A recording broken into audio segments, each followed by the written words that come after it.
Hello students, I'm Jyoti Thakur, your science teacher. Hope you are all well.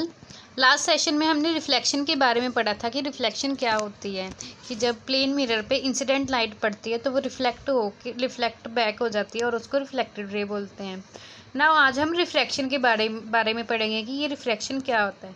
ठीक है, तो first जब हम एक पेंसिल को एक ग्लास में डालते हैं, ओके, और उस ग्लास में अगर हम पानी डालें तो इमेज कुछ ऐसी शो होती है कि जो पेंसिल है, जो वाटर के अंदर पेंसिल है, वो थोड़ी शिफ्टेड शो होती है ओरिजिनल पेंसिल के उससे। ऐसा लगता है कि जो पेंसिल है वो शिफ्ट हो गई है। इसी प्रोसेस को हम रिफ्रैक्शन बोलते हैं। जो ये शिफ्ट हुआ है पेंसिल का, इस प्रोसेस को हम रिफ्रैक्शन बोलते हैं। अब ये रिफ्रैक्शन होती कैसे है, ये रिफ्रैक्शन होती कैसे, अब ये देखेंगे। ठीक है, जैसे कि हमें पता है कि जो लाइट है वो स्ट्रेट लाइन में ट्रैवल करती है, बट वो स्ट्रेट लाइन में तभी ट्रैवल करेगी जब वो सेम मीडियम में होगी। सेम मीडियम में मतलब कि या फिर एयर में या फिर वाटर में, या फिर अगर कोई भी मीडियम नहीं होगा तो उसको जैसे हम वैक्यूम बोलते हैं कि अगर लाइट जो है उसका मीडियम सेम है तो लाइट जो है वो स्ट्रेट ट्रैवल करेगी। बट अगर लाइट जो है from one medium to another medium travel करे तो वो अपना डायरेक्शन चेंज कर देती है। जो ओरिजिनल उसकी स्ट्रेट लाइन जा रही होती है वहाँ पर नहीं जाती, पर अपना डायरेक्शन चेंज कर लेती है। इसी चीज़ को हम रिफ्रैक्शन बोलते हैं। ठीक है, तो जैसे कि दिस चेंज, जो ये चेंज है लाइट का, इसको हम रिफ्रैक्शन बोलते हैं from one medium to another. For example, अगर ये जो बीच में ये नॉर्मल लाइन है, नॉर्मल लाइन हम इसको इमेजिनरी लाइन मान लेते हैं जो कि परपेंडिकुलर होती है सरफेस से। जो दोनों मीडियम के बीच का एक सरफेस होता है उसके परपेंडिकुलर होती है नॉर्मल, ये हम एक इमेजिनरी लाइन मान लेते हैं। ठीक है, तो जब जो लाइट है वो रेयरर मीडियम से डेंसर मीडियम में चले। डेंसर मीडियम मतलब जो रेयरर मीडियम होता है वो थोड़ा लाइट होता है, और डेंसर मीडियम मतलब कि जैसे कि वाटर रेयर से डेंसर मीडियम में जाए तो वो नॉर्मल के जो लाइट है वो नॉर्मल के टुवर्ड्स मूव करती है। ये जो इमेजिनरी लाइन थी ना नॉर्मल की, इसकी तरफ मूव करती है जो हमारी लाइट आती है। बट अगर लाइट जो है वो डेंसर मीडियम से रेयरर मीडियम में जाए, फ्रॉम वाटर टू एयर जाए, तो जो लाइट है, जो लाइट की रे थी वो क्या करती है, नॉर्मल से अवे को मूव करती है। मतलब कि नॉर्मल की तरफ नहीं मूव करती, नॉर्मल से अवे मूव करती है। ओके, तो समझ आया कि जब रेयरर से ऊपर सन से वाटर में जा रही हो रे, तो जो स्ट्रेट जानी थी वो स्ट्रेट नहीं जाती, वो नॉर्मल की तरफ को घूम जाती है।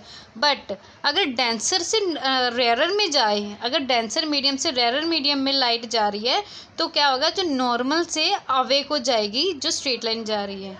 इसी को हम रिफ्रैक्शन बोलते हैं।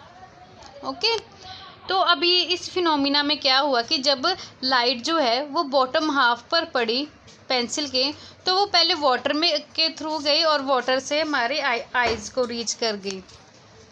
तो इससे क्या हुआ कि जो स्ट्रेट लाइन थी उसकी डायरेक्शन चेंज हो गई, जिसका मीनिंग है कि वो रिफ्रैक्ट हो गया और हमारी आइज से में जो है वो शिफ्टेड रेज पहुंची है। इसी चीज़ को हम रिफ्रैक्शन बोलते हैं। तो refraction is the phenomena of light deflecting और moving away from its path. तो रिफ्रैक्शन क्या फिनोमिना हुआ कि जब लाइट जो है डिफ्लेक्ट हो जाए या फिर अपने पाथ से मूव कर जाए from one medium to another, that is called refraction. तो रिफ्रैक्शन के इफ़ेक्ट्स क्या क्या होते हैं, यह आपने केस स्टडी पढ़ी होगी जब आपने लीड ऐप पे की। जब गिलास जो था वो एम्प्टी था, तब तो कोई बेंट या ब्रोकन नहीं हुई लाइट जो है ब्रोकन नहीं हुई। ठीक है, बट जब हमने उसको हाफ फिल्ड किया पानी से गिलास को, तो रिफ्रैक्शन शो होने लगी। और थर्ड केस में क्या था कि हमने उसके ऊपर ऑयल जो है वो डाल दिया, तो ऑयल क्या है, और डेंस हो जाता है, तो इससे रिफ्रैक्शन जो है और हो जाती है। ये केस स्टडीज ये थी। नेक्स्ट है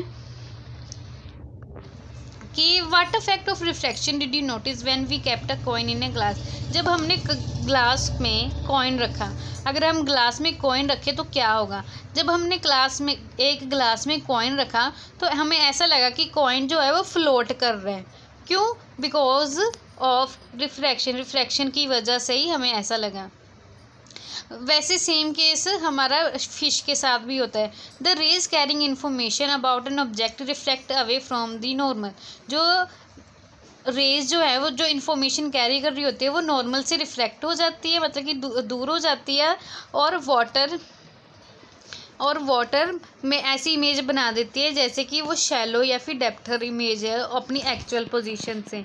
और the position at which the object appears is to be called apparent position. मतलब कि जिस पोजीशन में हमें दिखना होता है फिश को वहाँ पर उस पोजीशन को हम अपैरेंट पोजीशन बोलते हैं जिसमें हमें दिख रहा होता है, बट रियल पोजीशन कोई और होती है। इसको अब जो स्काई में जो है स्टार्स वो ट्विंकल क्यों करते हैं, वो भी रिफ्रैक्शन के ही थ्रू करते हैं, बिकॉज जो एयर है वो मूव करती रहती है, तो एयर के हिसाब से ही जो लाइट रेज है वो रिफ्रैक्ट होती रहती हैं और अपना पाथ जो है वो चेंज करती रहती है। तो हमें ऐसा लगता है कि जो स्टार्स हैं वो ट्विंकल कर रहे हैं। सो आई होप आपको ये समझ आया होगा। अगर आपको कोई डाउट है तो आप पूछ सकते हो। Bye bye.